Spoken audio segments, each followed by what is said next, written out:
I've talked a lot about the first Xenoblade Chronicles game on this channel so far, and for good reason. I'd have to sit down and think about an exact ordering, but I can say with confidence that it's in my top 10 favorite games of all time.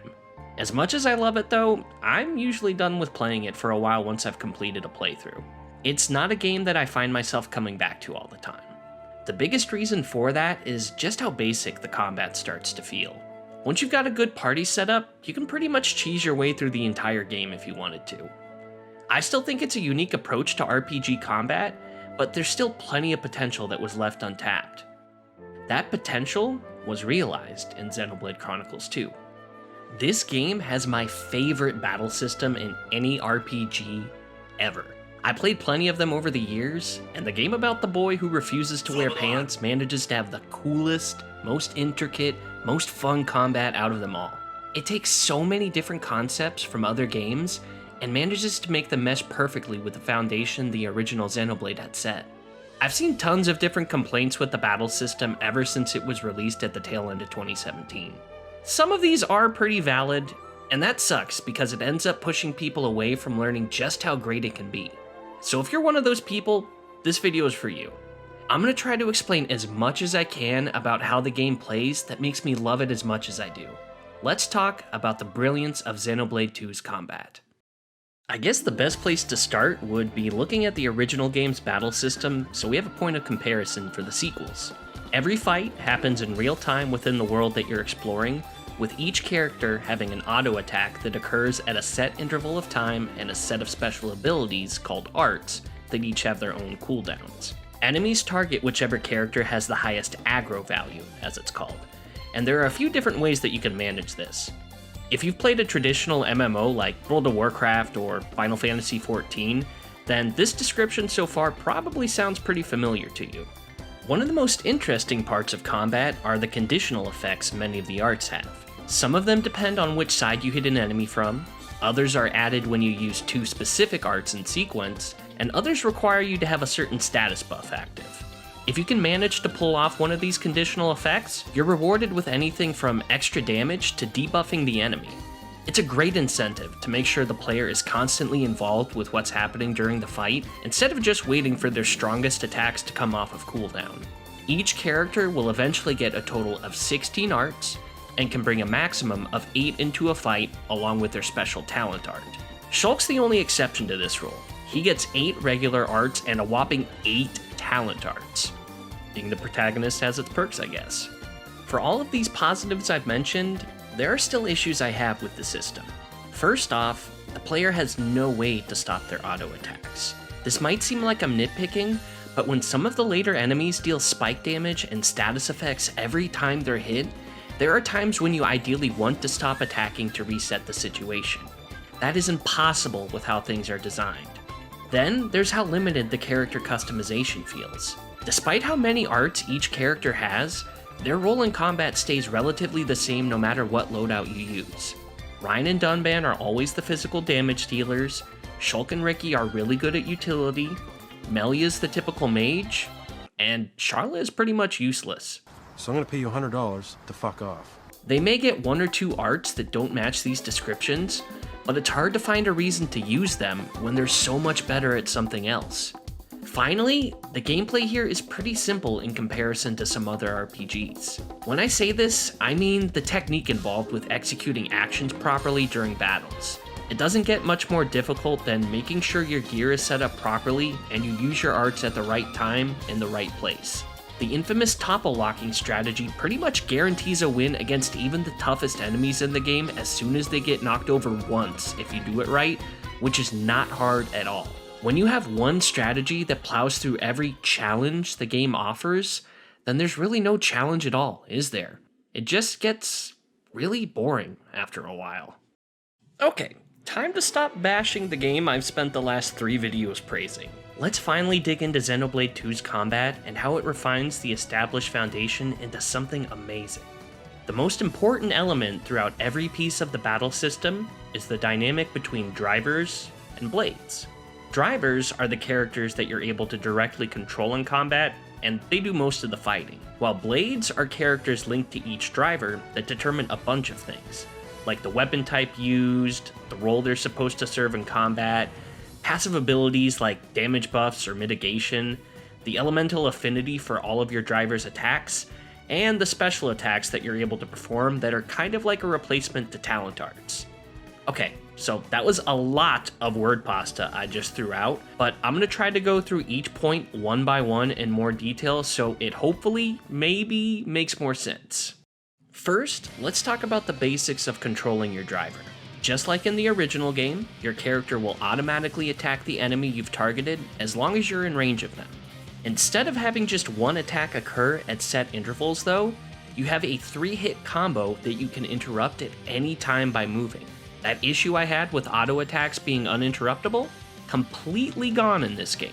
Your arts, called driver arts here, are determined by which weapon you're using. Each driver has access to 4 arts per weapon type and can choose 3 of them to go into battle with. Now, before you start complaining about how limited that is in comparison to the 8 you're able to choose from in the original game, let me tell you something cool. Every driver is able to go into fights with 3 different blades, meaning 3 potentially different weapon types, and they can switch between all of them in the middle of combat. With 3 arts per weapon, that's a total of 9 arts that a driver can have access to in a battle. Counting the one that you don't use on each weapon, that still leaves only 12 possible arts to slot in comparison to the original game's 16. This is where things are gonna get a little crazy!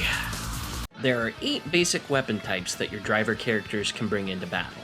The only exception to this is Tora, who's locked into using the 3 different forms the artificial blade Poppy can obtain throughout the game. This is fine though, because in exchange, she gets access to even more customization than regular blades do through the extensive Poppy swap system. So you could say she's built different in the truest sense. Every other driver has access to a unique blade of their own with a special weapon type, except for Nia, who has the only rare twin ring blade with the incredible ability to go slightly faster than normal on the field. So let's break that down. 8 basic weapon types for each driver, with 4 arts per weapon, comes out to at least 32 arts a driver can feasibly have access to. There are some with conditional bonuses, some that are purely for support, some that make your character dodge all attacks during its animation, and others with a chance to inflict a status effect. The most important effects a driver art can have revolve around the driver combo system that expands on the break, topple, and daze mechanic, now consisting of break, topple, launch, and smash. We'll get into that more later though. So 32 arts minimum. That's double the amount of arts that each character can learn compared to Xenoblade 1. And instead of them having a fixed cooldown based on time, they now have a recharge value attached to them that fills up each time you connect with an auto attack. You can use different pouch items to add to the recharge gauge passively over time, but the fastest way is to still use your auto attacks.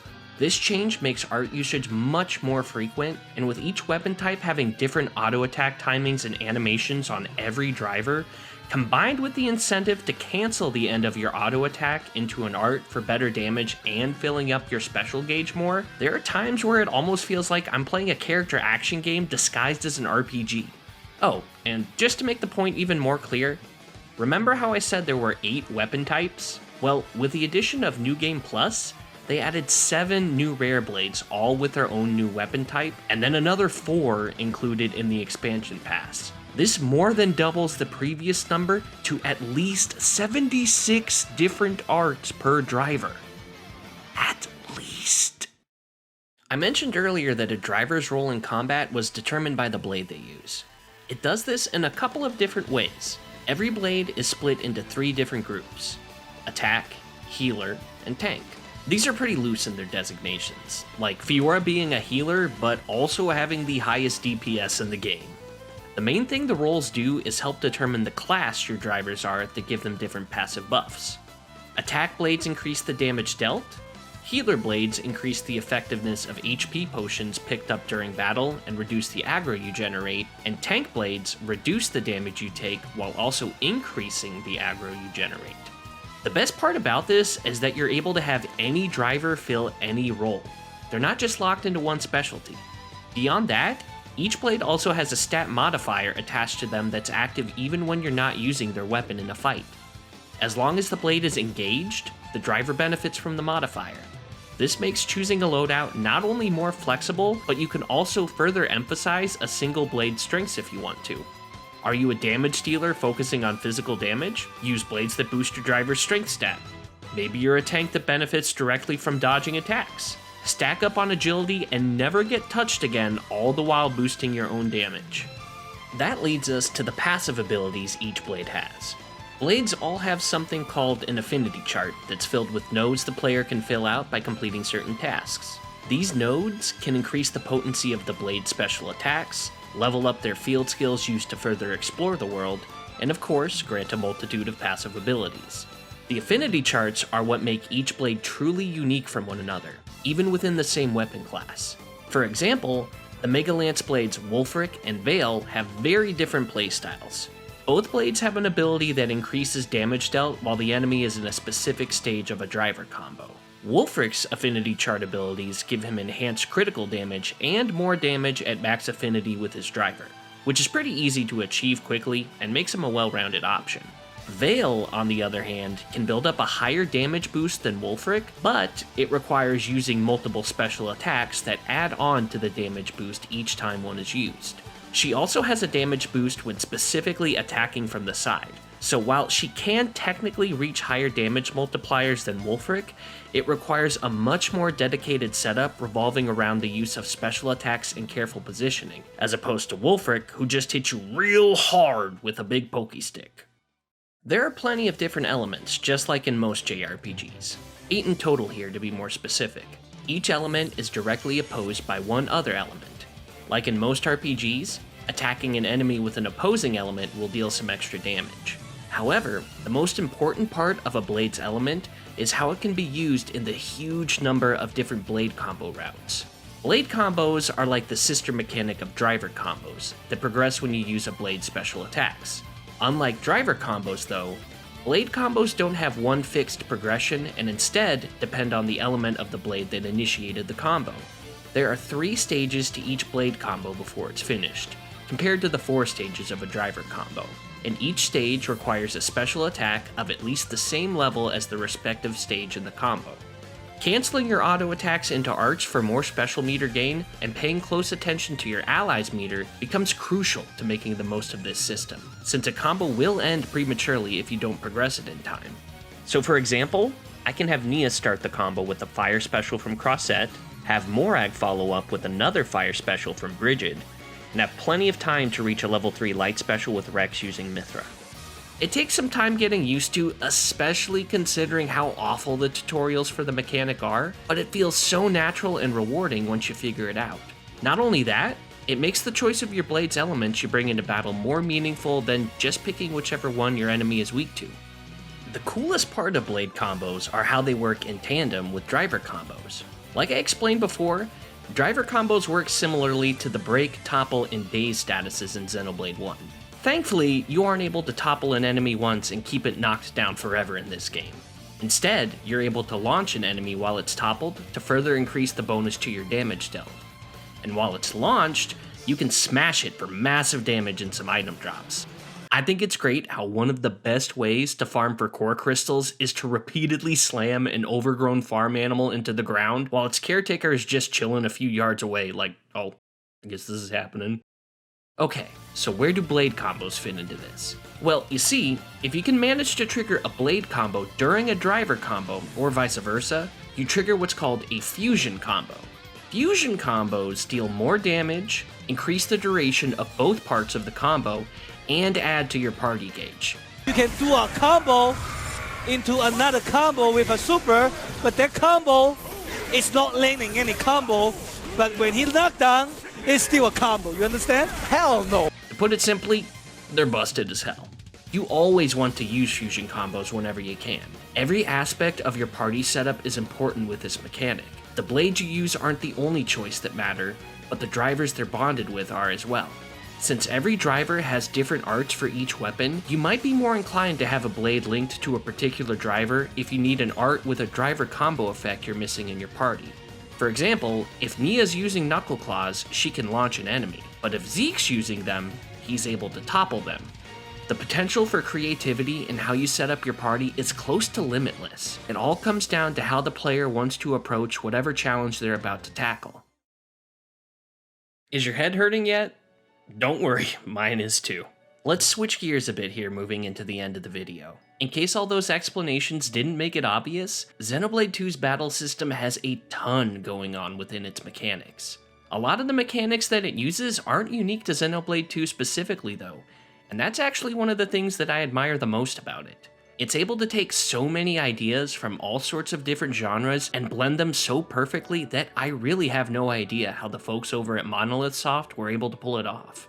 There are the MMO influences we talked about already, but it goes way beyond just that. Being able to cancel your normal attacks into special techniques that reward you with meter for a super attack? Fighting game mechanics 101. Switching weapons on the fly to adapt to situations and push your combos further? That's a character action game getting chucked right at your head. The timed button challenges are seen in lots of turn-based RPGs like Final Fantasy X or Paper Mario, but to me, they feel closest to Shadow Hearts by having the challenges use rings both in and out of battle. I didn't even talk about this specific mechanic, but each weapon has a specific range where they'll do extra damage, just like the sweet spots some characters' moves have in Smash Bros. These are just a few of the influences that I've noticed, and there's probably plenty more that I'm missing. Honestly, I doubt that the specific parallels I mentioned were the exact inspiration for the mechanics anyway. They're just similarities that I'm able to see. You might feel that other games have more drawn from them than the ones I brought up. And that's okay, in fact, I think it's a good thing. Playing a game for the first time and having it feel like another game I love makes me so much more excited to keep playing. That's not to say that Xenoblade 2 is ripping off other games. It takes existing ideas and creates something that is wholly unique to Xenoblade 2. I've seen a lot of discourse going around lately with people feeling like games are getting stale, just using concepts that have proven to work already and putting a different coat of paint on them. While I can understand a bit of the frustration in these sentiments, I have to disagree with the notion that these newer games people complain about are stale. Gaming as a medium has constantly refined and redefined what it's capable of in the few decades it's been around.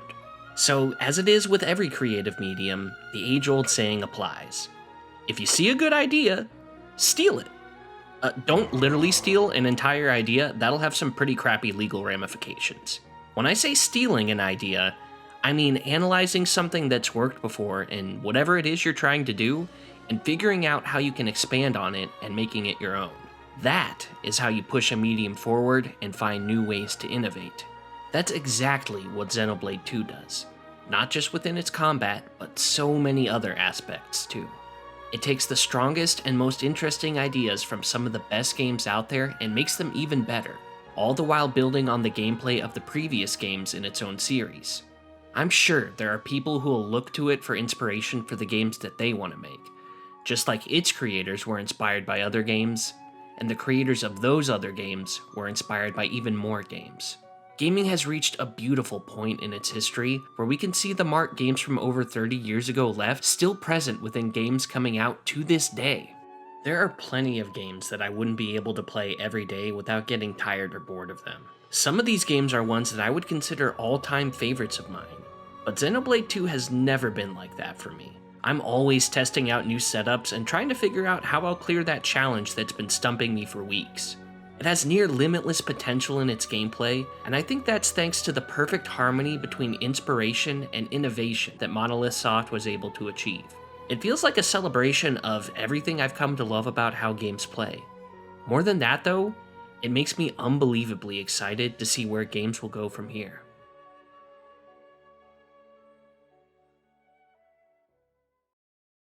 Hey everyone, and thanks so much for watching all the way through to the end of the video. I'm sorry it took so long to get a new one up, but I've had some stuff come up that I needed to prioritize first, and I really appreciate everyone's patience in waiting for this. The channel's already past 100 subscribers, which is crazy to me, so I just want to say thanks to everyone again from the bottom of my heart. In particular, I'd like to thank Anel and K Jewelers for all they've done in helping me out, and for just being some pretty cool dudes in general. If you're new to the channel, please consider checking out my other videos and subscribing for even more content to come. Next time, we're going to take the first step away from the Xenoblade series since the start of the channel. Hope to see you guys there.